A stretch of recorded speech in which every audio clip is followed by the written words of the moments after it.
안녕하세요. 교육연구 방법 수업을 진행할 강지인입니다. 네, 그럼 본격적으로 교육 연구 방법에 대해서 배우게 될 텐데요. 앞에 보시는 바와 같이 우리는 프레지를 통해서 각 과정별로 어떻게 교육 연구 방법이 이루어지는지를 배워보도록 하겠습니다. 먼저 첫 번째로 교육 연구 방법의 바탕이 되는 과학에 대해서 학습하도록 하겠습니다. 과학이란 보편적인 진리나 법칙의 발견을 목적으로 한 체계적인 지식을 말합니다. 여러분 모두 과학에 대한 어느 정도의 개념은 알고 있을 텐데요. 이런 과학의 특징은 세 가지로 나눠볼 수 있습니다.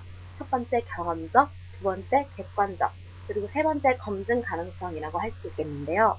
먼저 경험적이라는 것은 어떤 경험을 통해 검증이 가능한 것, 경험을 통해서 알 수 있는 것을 말하고, 두 번째 객관적이라는 것은 똑같은 상황에서 똑같은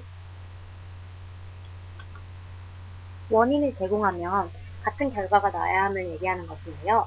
이런 객관적이라는 것은 권위자의 말에 의지하지 않고 초자연적인 힘에 의지하지 않고 또 개인의 직관에 따라서 마음대로 생각하는 것을 배제한 태도를 말합니다. 세 번째 검증 가능성이라는 것은 실제로 우리가 검증을 통해서 그것이 옳은지 그른지를 판단할 수 있어야 한다는 것을 말합니다. 다음으로 넘어가 보면요. 네, 연구에 대해서 알아볼 텐데요. 연구는 첫 번째, 인간의 지식을 넓히기 위해 풀리지 않은 문제를 해결하는 과정이라고 볼 수 있습니다. 두 번째로는 현상에 관련된 사건을 객관적으로 관찰해서 얻어진 내용을 정리, 분석하여 규칙성을 찾아냄으로써 체계적인 지식을 얻게 되는 과정이죠. 즉, 쉽게 말하면 어떠한 사건이 하나 있을 때 우리가 그것을 계속적으로 관찰해서 알아낸 지식, 이런 것을 연구라고 합니다. 이런 연구는 세 가지 종류로 나눠볼 수 있겠는데요. 첫 번째는 기초연구와 응용연구로 나눠볼 수 있습니다. 기초연구란 현상의 법칙, 원리, 경향을 규명하는 것을 말한다면, 응용연구는 어떤 실제적인 문제 해결을 위해서 하는 연구를 말합니다. 두 번째 분류는 기술적 연구와 실험적 연구가 될 수 있겠는데요. 먼저 기술적 연구란 현상의 특징이나 관계를 조사, 분석하여 그 결과를 비교 해석하고 기술하는 연구입니다. 즉 어떤 기술이 주가 되는 연구라면, 실험적 연구는 연구자가 변인의 의미를 조작하거나 조건을 통제해서 변인 간의 인과관계를 밝히는 연구입니다. 즉 어떠한 A라는 사건을 넣었을 때 어떠한 B라는 혹은 C라는 결과가 나오는지 이러한 인과관계를 밝히는 연구가 되겠습니다. 이때 변인이란 다양한 값으로 측정될 수 있는 사건, 사물, 현상 이런 것들을 변인이라고 하는데요. 좀 더 구체적으로 알아보도록 하겠습니다. 그럼 변인을 세 가지로 나누어 보겠습니다. 먼저 첫 번째는 양적 변인과 질적 변인으로 나눠볼 수가 있어요. 양적 변인은 속성을 수량할 수 있는 변인을 말합니다. 예를 들어서 나이라던가 월 수입, 지능, IQ죠. 또 학업 성적 이렇게 수량할 수 있는 것을 양적 변인이라고 한다면, 수량화할 수 없는 변인, 이런 것을 질적 변인이라고 합니다. 예를 들어서 성별이라던가 종교 이런 것들은 수량할 수 없겠죠. 이런 것들을 질적 변인이라고 합니다. 두 번째 분류를 보시면 연속적 변인과 비연속적 변인이 있습니다. 이게 무슨 말이냐 했더니, 우선 연속적 변인은 범위 내에서 무한히 세분된 값을 가질 수 있는 변인을 얘기하는 거예요. 예를 들어서 길이나 무게, 1kg 안에도 0.5kg, 0.6kg, 0.7kg 이렇게 무한히 세분된 값을 가질 수 있죠. 이런 것을 연속적 변인이라고 한다면, 비연속적 변인은 특정한 값 이외에 다른 값을 취하지 못하거나 더 이상 세분화할 수 없는 변인. 예를 들어서 주사위 값. 주사위 값은 1에서 6부터 한 가지 3 이렇게 정해지면 다른 값으로 세분화될 수가 없잖아요. 이러한 변인을 비연속적 변인이라고 합니다. 다음 세 번째 분류를 보시면 독립변인과 종속변인이 있어요. 여러분이 많이 들어보셨을 텐데, 독립변인이란 영향을 미치는 변인이죠. 종속변인은 영향을 받는 변인입니다.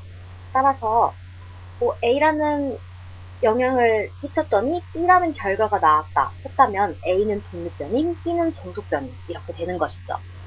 네, 이렇게 해서 변인을 알아봤고요. 다음으로 이러한 변인들 간의 관계에 대해서 연구자가 잠정적으로 내린 결론이 뭐냐 했더니 그걸 가설이라고 한다라고 되어 있습니다. 그래서 이런 가설에는 크게 두 가지, 연구 가설과 통계적 가설이 있는데요. 먼저 연구 가설은 잠정적인 해답을 제시하는 가설입니다.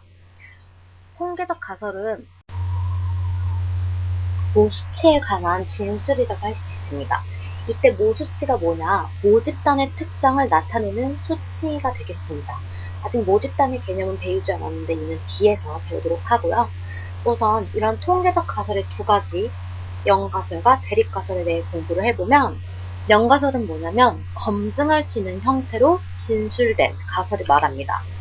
예를 들어서 둘 간의 관계 없음 또는 차이 없음 이런 식으로 표현이 되게 되는데요. 예를 들면 뭐 남녀 간 언어 능력에는 차이가 없다 이런 식으로 진술을 하게 됩니다.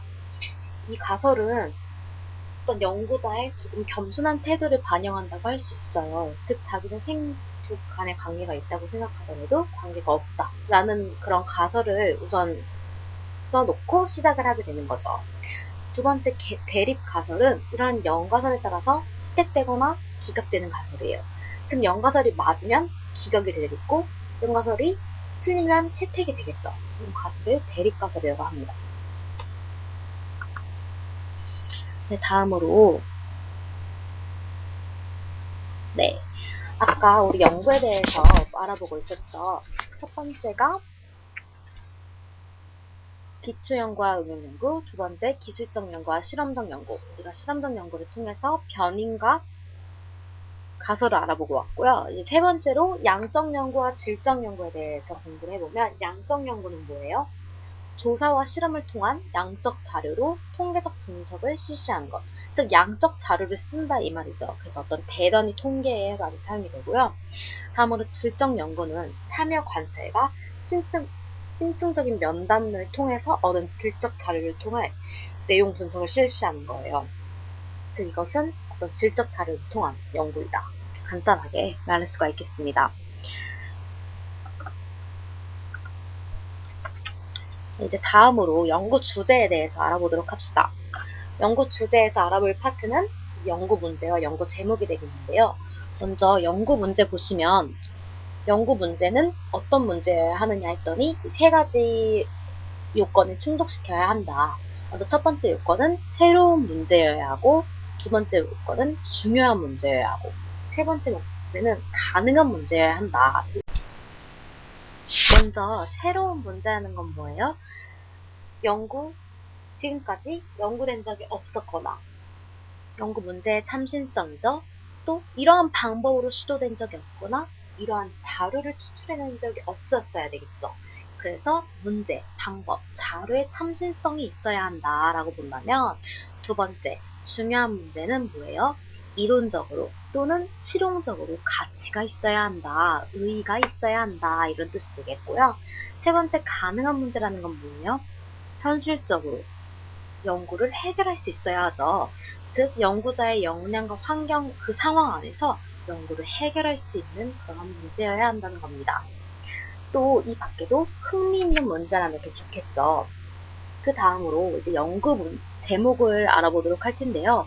연구 제목은 이 5가지, 즉 5가지를 잘 충족시켜야 합니다. 먼저 첫 번째, 구체적이고 간결하고 명확하게 서술해야 합니다. 두 번째, 중심 단어를 포함해야 합니다. 중심 단어를 포함하지 않는 연구 제목은 쓸모가 없겠죠. 세 번째, 속어나 유행어 사용을 하면 안 됩니다.